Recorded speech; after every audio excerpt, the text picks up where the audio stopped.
वैदिक कालीन सभ्यता एवं संस्कृति। सिंधु घाटी सभ्यता के पश्चात भारत में जिस नवीन सभ्यता का विकास हुआ उसे ही आर्य अथवा वैदिक सभ्यता के नाम से जाना जाता है। इस काल की जानकारी हमें मुख्यतः वेदों से प्राप्त होती है, जिसमें ऋग्वेद सर्व प्राचीन होने के कारण सर्वाधिक महत्वपूर्ण है।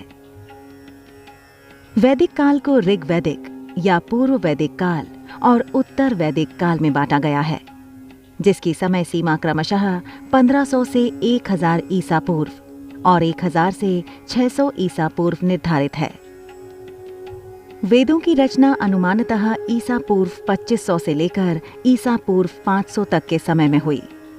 इस युग की सामाजिक, धार्मिक, राजनीतिक सभ्यता एवं संस्कृति अत्यंत विलक्षण एवं वैज्ञानिक थी। वैदिक कालीन सभ्यता और संस्कृति विश्व में अनुपम थी। वैदिक संस्कृति ने भारत को सत्य एवं आध्यात्म के आदर्श के साथ साथ पुनर्जन्म एवं कर्मवाद के महान सिद्धांत प्रदान किए। वर्णाश्रम व्यवस्था, वर्ण व्यवस्था, जाति व्यवस्था, याज्ञ कर्मकांड वैदिक काल की ही देन है। सामाजिक, धार्मिक एवं राजनीतिक दृष्टि से यह काल अत्यंत महत्वपूर्ण था।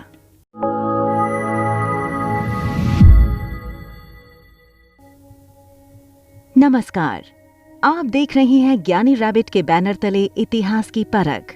तो आइए हम चलते हैं अपने अगले एपिसोड की ओर, जहां हम इतिहास की प्राचीनता को वैदिक काल के संदर्भ में समझने और उसकी सभ्यता एवं संस्कृति के आयामों को जानने का प्रयास करेंगे।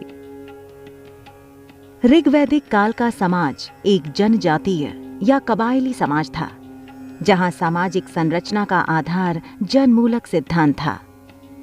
इस सिद्धांत के तहत कुटुंबों की शब्दावली साधारण होती थी। पुत्र और पुत्री के लिए अलग अलग शब्दों का प्रयोग किया जाता था, परंतु अन्य रिश्ते जैसे भाई, भतीजे, चचेरे भाई आदि के लिए एक ही शब्द का प्रयोग किया जाता था, जिसके लिए ऋग्वेद में नृप्त शब्द का उल्लेख मिलता है।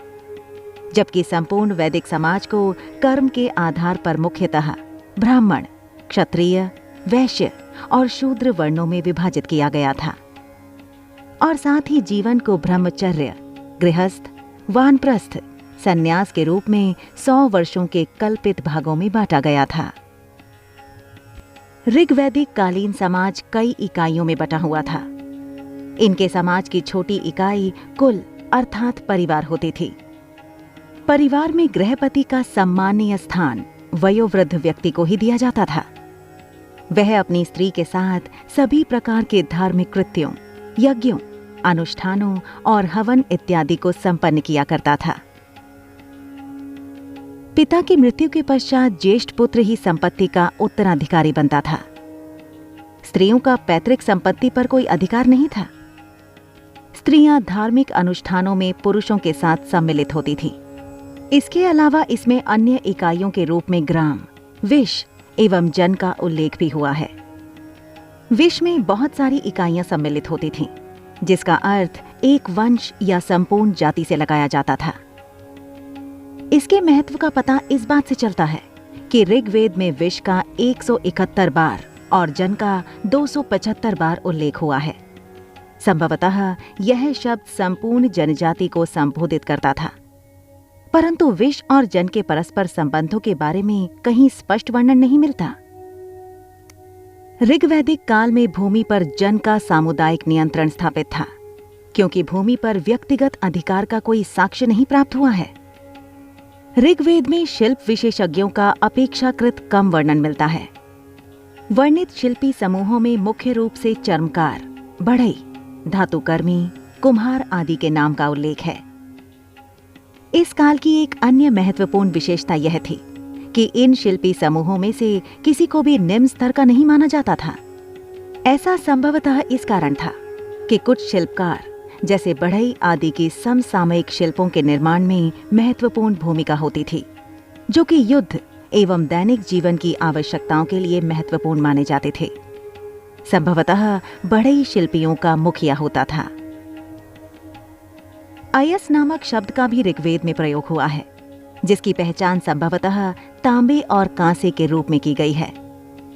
किंतु इस काल के लोग लोहे से परिचित नहीं थे। इन शिल्पों के अतिरिक्त बुनाई एक घरेलू शिल्प था, जो कि घर के कामकाज में लगी महिलाओं के द्वारा संपादित किया जाता था। इस कार्य हेतु संभवतः भेड़ों से प्राप्त ऊन का प्रयोग किया जाता था। विधवाओं के पुनर्विवाह का कोई संकेत नहीं मिलता। अपाला, घोषा, लोपामुद्रा, गार्गी, मैत्रेयी आदि विदुषी महिलाएं तत्कालीन सामाजिक जीवन में महत्वपूर्ण स्थान रखती थीं। आर्यों की वेशभूषा में धोती ओढ़नी के प्रयोग के साथ पगड़ी बांधना सम्मान का प्रतीक था। केशों को घुमावदार ढंग से बांधने की परंपरा का प्रचलन था। स्त्रियां कुंडल, शोभन, गजरे, अंगद, कंकड़, भुजबंद आदि का प्रयोग करती थीं। लोग अन्न को उबालकर व भूनकर खाते थे। भोजन में दूध, दही, घी, फल तथा हरी सब्जियों के साथ भेड़ तथा बकरी के मांस का प्रयोग होता था, जबकि गौ हत्या कुकर्म था, जिसके लिए दंड का प्रावधान था। आर्यों द्वारा नमक का प्रयोग नहीं किया जाता था। सोमरस पीने की परंपरा थी और आमोद प्रमोद के लिए घोड़े दौड़ाना, मल्ल युद्ध, लक्षवेध, संगीत, नृत्य, वाद्य क्रियाएं मनोरंजन के साधन थे। इस युग की सामाजिक व्यवस्था में शूद्रों को निम्न दृष्टि से देखा जाता था। कृषि कार्य, पशुपालन, उद्योग व्यापार प्रचलित थे। सिक्कों का प्रचलन नहीं था, तथापि निष्क, शतमान तथा कणला जैसी मुद्रा इकाइयों का प्रयोग होता था। इस युग में आखेटक, मछुआरे, नौकर, बढ़ई, चर्मकार, नाई, कुम्हार, नट, गायक इत्यादि प्रकार के धंधे प्रचलित थे। यद्यपि समुद्र शब्द का प्रयोग ऋग्वेद में हुआ है, परंतु यह इस बात की ओर संकेत नहीं करता कि इस काल के आर्य जन समुद्री व्यापार और वाणिज्य से परिचित थे। इस शब्द का प्रयोग संभवतः जल के जमाव, अगाध जलराशि के लिए हुआ है, न कि सागर व महासागर के लिए। ऋग्वैदिक कालीन अर्थव्यवस्था मुख्य रूप से वस्तु विनिमय प्रणाली पर आधारित थी, क्योंकि व्यापार का सर्वथा अभाव था। वैदिक काल में देवताओं तथा प्रकृति की उपासना का उल्लेख मिलता है। इसमें पृथ्वी, अग्नि, सोम, बृहस्पति, सरस्वती, सूर्य, सविता, मित्र, वरुण, अदिति, उषा, इंद्र, रुद्र, मरुत, पर्जन्य तथा पवन की पूजा होती थी। सूर्य को वृषभ व अश्व के रूप में पूजा जाता था। शिव तथा विष्णु की उपासना के साथ साथ यज्ञ, बलि और धार्मिक कर्मकांडों का विशेष महत्व था। बलि की क्रिया महीनों तथा वर्षों तक चलती थी।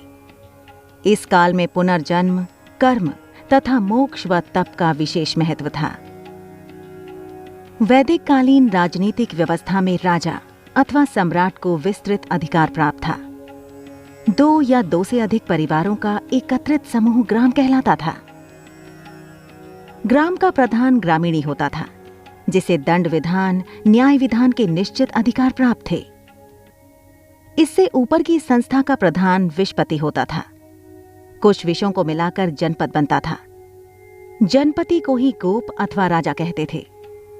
ग्राम की संपूर्ण व्यवस्था ग्रामीणी की ही होती थी। राजतंत्रात्मक व्यवस्था के साथ साथ गणराज्य तथा गणपति का उल्लेख मिलता है। वैदिक काल में राजा का कार्य प्रजा की रक्षा करना, शत्रुओं से राज्य को सुरक्षित रखना और प्रजा को दान, दक्षिणा व उपहार देना था। राजा के 3 पदाधिकारी थे, जो सेनानी, ग्रामीणी, पुरोहित या धर्मगुरु कहलाते थे, जिनका कार्य राजा को सहायता प्रदान करना और युद्धों के अवसर पर युद्ध में भाग लेना होता था।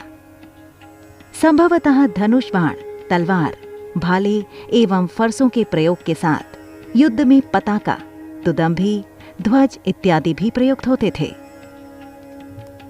वैदिक जन धार्मिक कानूनों का अक्षरशः पालन करते थे। राजद्रोह को भीषण अपराध माना जाता था, जिसके लिए प्राण दंड निश्चित था। ब्राह्मण हत्या को पाप कर्म माना जाता था। अपराधी की अग्नि परीक्षा ली जाती थी। अग्नि तथा जल को साक्षी मानकर निर्दोष सिद्ध करने का अवसर दिया जाता था। वैदिक काल में विभिन्न प्रकार की कलाएं और शैलियां विकसित थीं। ऋग्वेद के अधिकांश काव्य धार्मिक गीति काव्य हैं। इसमें केवल दशम मंडल के अंतर्गत कुछ लौकिक कविताएं मिलती हैं। इस युग में ब्रह्मचारी छात्र कंठाग्र वचनों को यथावसर उच्चारित किया करते थे। वे युद्ध प्रिय होने के साथ साथ संगीत वादन, नृत्य कला एवं खगोलीय ज्ञान में भी विशेष रुचि रखते थे। वेद मंत्र आदि गुरुओं को पहले कंठाग्र होते थे। वैदिक ऋचाओं का अध्ययन, मनन, चिंतन गुरु शिष्य परंपरा के अधीन स्मृति के रूप में चलता था। इस काल में लेखन कला का आविष्कार नहीं हो पाया था। गृह निर्माण कला में आर्यों को पर्याप्त निपुणता प्राप्त थी। इस काल के ग्रंथों में कुछ ऐसे भवनों का उल्लेख मिलता है जिसमें 200 दीवारी स्तंभ एवं सहस्त्र द्वार थे। इसका मतलब आर्य किले बनाना भी जानते थे।